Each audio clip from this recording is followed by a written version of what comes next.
Hello, my friends, and welcome back. I'm Chisgule Gaming, and I got some good news and I got some bad news. Bad news! We lost to 1960. I suppose it depends on what side you're on. Good news! I get to do Kingsland all over again tomorrow on my restart account, which is insane. But in this video, I just kind of want to recap what happened in this KvK, talk about what advice I would give to whoever fights 960 next, or honestly, like, the next time I potentially fight 960, because I feel like I gave advice last time. Maybe it was helpful. And I'm going to give it again in, like, the most clear terms I can provide to, like, give whoever fights them a chance to win. Because after this KvK actually asking who wants to fight 960, maybe it's 93.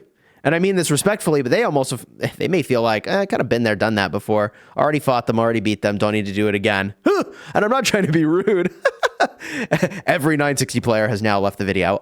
But like, who actually wants to fight 960? And let me just give some context, okay? They hit hard. Their players are very skilled, okay? And it feels like every one of their accounts, from farm to main to alt to every single account, is online 100% of the time. So my advice to any kingdom that wants to try to queue against 960 is that you should either plan to have every domain registered account online simultaneously 24/7, okay? So don't sleep, or, you know, do whatever you got to do 100%, or don't queue into them. Because, like, my understanding is that every, farm, main, filler, they're all online. They're all online at the same time, and they're all acting simultaneously, doing the things that need doing. And if you're not doing that, you're going to lose to it, and it just is what it is. Now, we did have a kind of historic 1v1 victory in this zone. And I'm not saying that to pat 23-77 on the back. Like, we did. Like, 960 catastrophically blundered in a bunch of meaningful ways, okay? And 23-77 won. So what would I attribute that to? We had more players than them. Straight up. We had, like, I don't know, somewhere between 15 and 20 more players than they did. I'm like, yeah, no, the number of active players you have, turns out it really matters, right? Like, it's a big deal.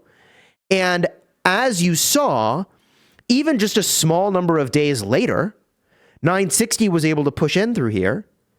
And I think that is in part because they scaled faster and better with crystal technology. In other words, more people were buying the crystal tech and had 6 and 7 extremely impactful marches.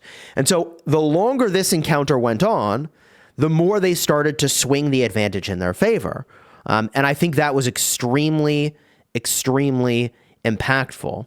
So even though 23-77 has an incredible level of punch, 1960's punch scales more with crystal tech, and that mattered, in my opinion, a lot, okay? Now, we don't need to rehash all the strategy and things that happen in this zone.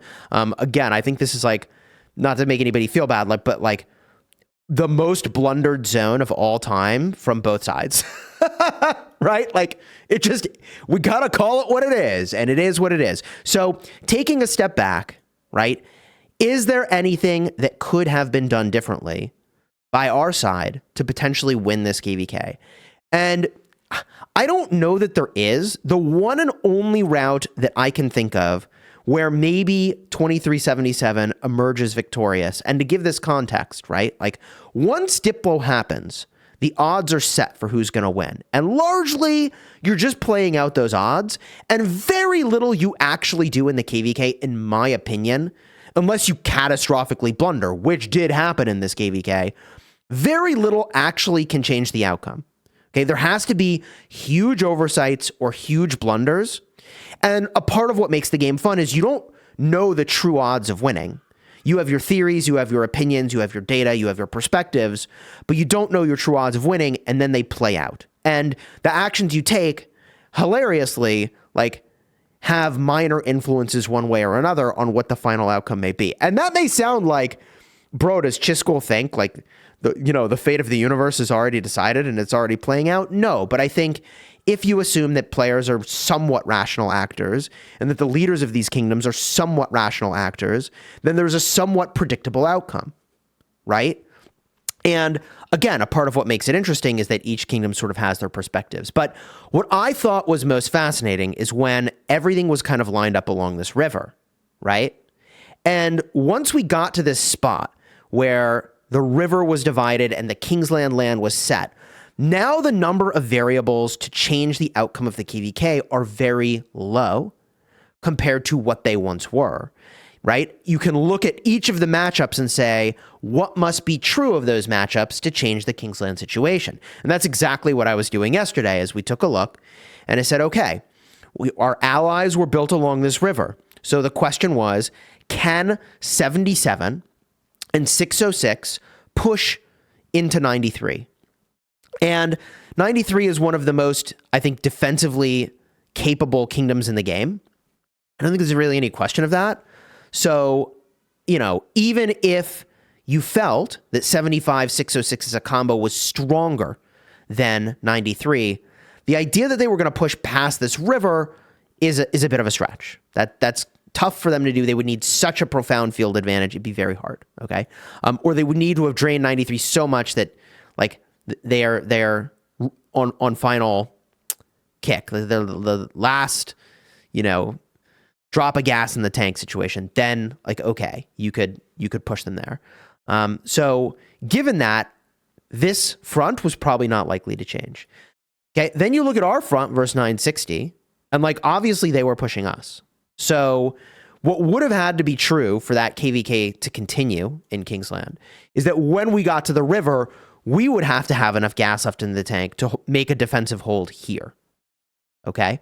So if we'd been able to make a defensive hold here, then that only leaves one other potential front for something to happen. Because, like, obviously we couldn't push 960. That would have been a best case. So if we can't push, and pushing into 93 is unlikely, the only remaining lane is the 3As versus 365. And that proved difficult to push, especially when once 960 was able to get to this river line, they were then able to start sending some players over to push with the A's, and that it makes it, at that point, impossible for 365 to kind of do what they need to do in here. So none of that is ally blaming. None of that is accusing anyone of anything. I feel like our allies all did really awesome stuff in this KvK, and like, I would ally with these kingdoms again, right? Like, and some people are, let's hang a lamp on it, like critical of 365, but look, they executed like an incredibly good defensive position against what is obviously, like, and no offense intended, like a superior opponent in 93. Like, I think that's a reality we can all point to and go, like, yeah, that's true, right? So against literally double the number of players, if I'm not mistaken, they did an incredible job. Like, a one alliance kingdom versus two alliance kingdom, they did an incredible job doing the thing that they needed to do. And that's, like, exactly what they were supposed to do, right? So when we talk about, like, 365 over here needing to be able to push the AAAs, that's just, those were the three fronts, right? Like, to change the outcome of this Kingsland, one of these fronts needed to have a change, and, like, none of those fronts was particularly likely to change given the 960 side of the equation versus 2377 pushing down. But if you were following along with my streams, you know that, like, when 365 was able to push through here and we had the strength to hold on this side of things, like, actually we were pushing, right? Like, actually we were pushing, and then we had downtime, and then it was over, right? But that illustrates, I think, the kernel of truth to what I'm suggesting, which is, like, any one of these three fronts changes in our favor, and the calculus changes. And so what I mean by the majority of this KvK, weirdly enough, being decided in Diplo, with the exception of blunders, is, like, the sort of ability to push in these different areas and who will win what matchups is kind of unknown by the players until you get there. Like, nobody really knows, but, like, anyways, whatever.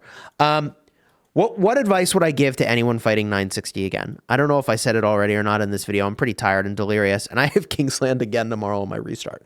But to anyone fighting 960, my advice is that you need to have, again, 100% of your accounts from main to the smallest of farms, any account queued for your domain, active 100% of the time.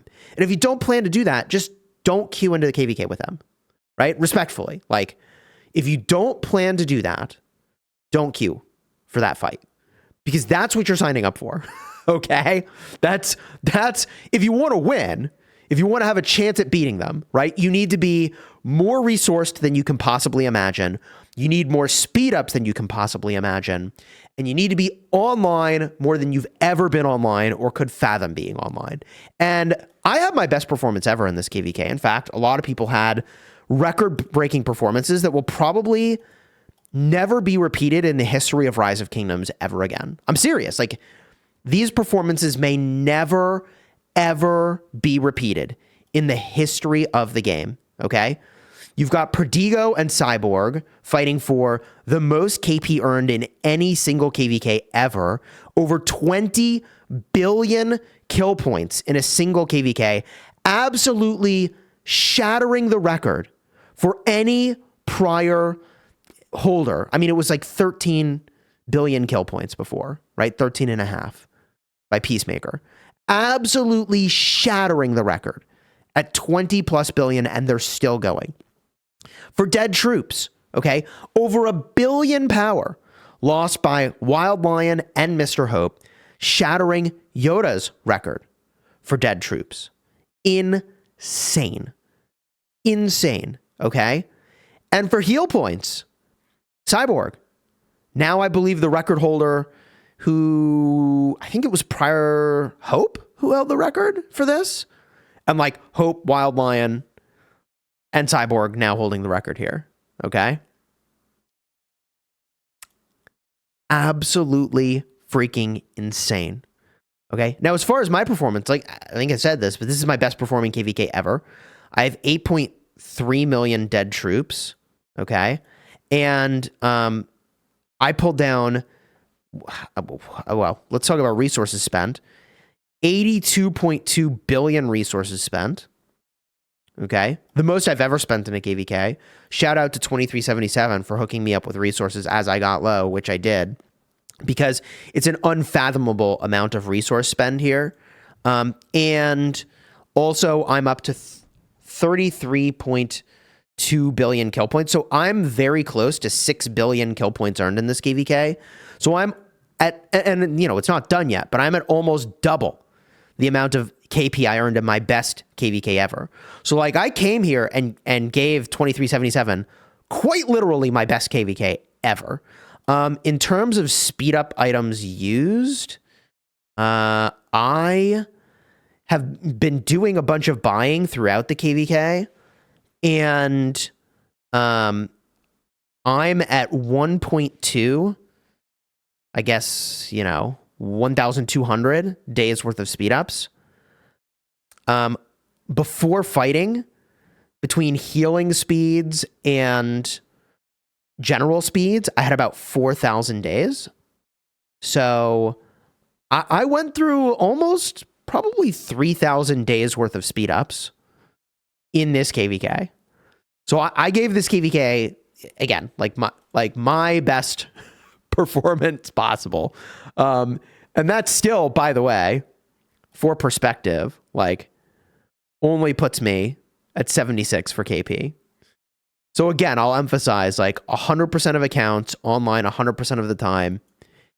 If you are going to be the sort of banner kingdom that queues into 960, that's what you need to be, right? That's what it has to be. If you want to win.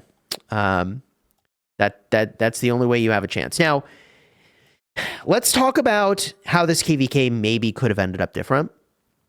The only possible route I think we maybe had to a win in this KvK, if we enter into the multiverse and talk about other possibilities, would be if we didn't gift 960 with this wall jump, and our allies all came into this zone, and we full focus 960, and 365 would have been able, if they had been able to hold down this entire zone against 93 all by themselves, right? Like, If all of those things were true, then like it's just so many maybes. Like it's actually shocking. Like if we'd held this zone and if the A seeds and 960 came in here and then our allies and us came in here and 365 is able to hold this line against 93 without losing this pass,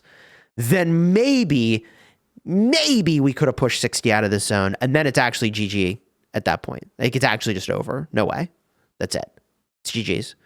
That I think is maybe the only way that we could have won this KvK, I think.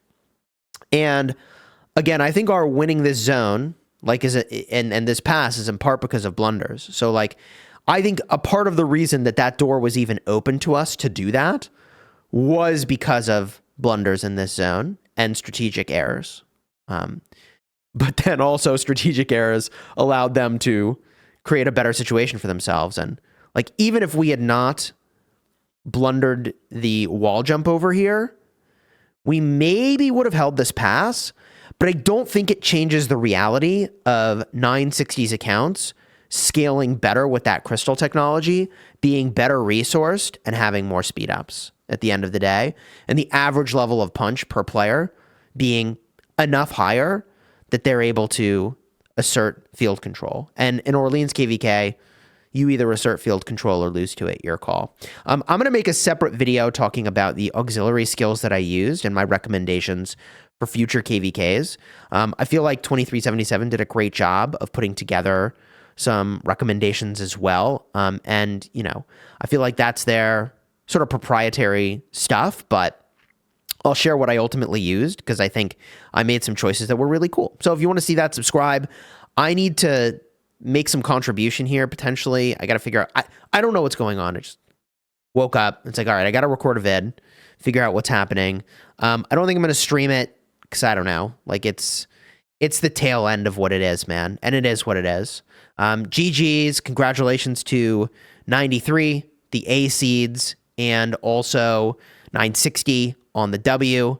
Good luck to whoever actually wants to fight 960 in the future. I mean, 93, I'm looking at you. Like you're gonna have to be the ones to do it. Who else wants to queue into them? Actually asking. Okay, I couldn't tell you. So it's gonna have to be 93 to go fight them. Otherwise, like, I don't know. I mean, theoretically, at some point, 2377 could rematch. But that's neither my call to make nor to tease. Because, like, yeah, I'm not in leadership here, bro. I'm a pleb. I'm a hard-working pleb. Oh, my God.